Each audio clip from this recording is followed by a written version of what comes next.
ચોક્કસ. અહીં પ્રશ્નો અને તેમના જવાબોની વિસ્તૃત સમજૂતી છે.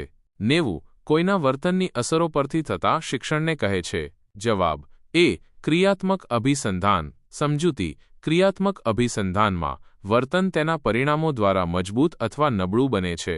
91. શાસ્ત્રીય અભિસંધાનમાં શિક્ષણ માટે અગત્યના છે, પરંતુ ક્રિયાત્મક અભિસંધાનમાં શિક્ષણ થશે કે કેમ તે નક્કી થશે.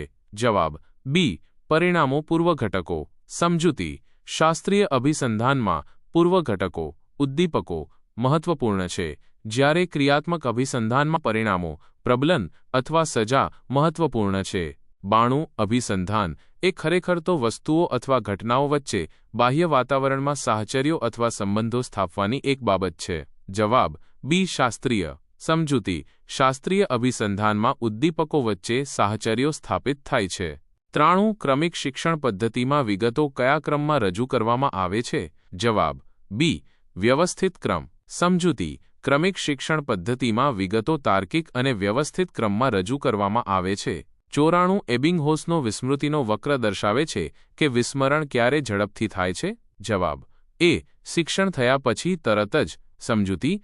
એબિંગહોસનો વિસ્મૃતિનો વક્ર દર્શાવે છે કે શિક્ષણ થયા પછી તરત જ વિસ્મરણ ઝડપથી થાય છે. 95. તમને સાપનો ભય છે કારણ કે એકવાર તમે સાપને જોતી વખતે મોટો અવાજ સાંભળ્યો હતો. તમારા માટે સાપે. જવાબ એ. CS.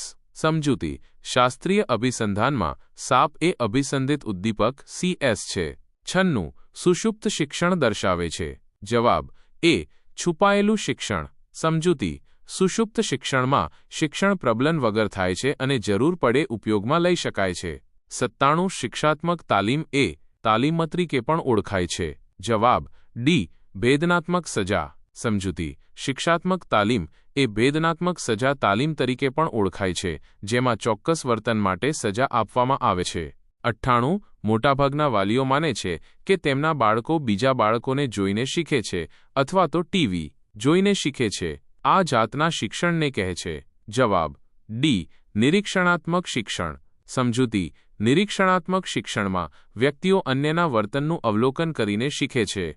99. કસોટીના છેડાના શબ્દોનું પુનરાવહન એ ક્રમિક સ્થાન પુનરાવહનમાં કયા નામે ઓળખાય છે? જવાબ એ. પ્રાથમિક અસર અને બી. તાજેતરતાની અસર. સમજૂતી. કસોટીના છેડાના શબ્દોનું પુનરાવહન એ ક્રમિક સ્થાન પુનરાવહનમાં પ્રાથમિક અસર, શરૂઆતના શબ્દો અને તાજેતરતાની અસર અંતિમ શબ્દો તરીકે ઓળખાય છે.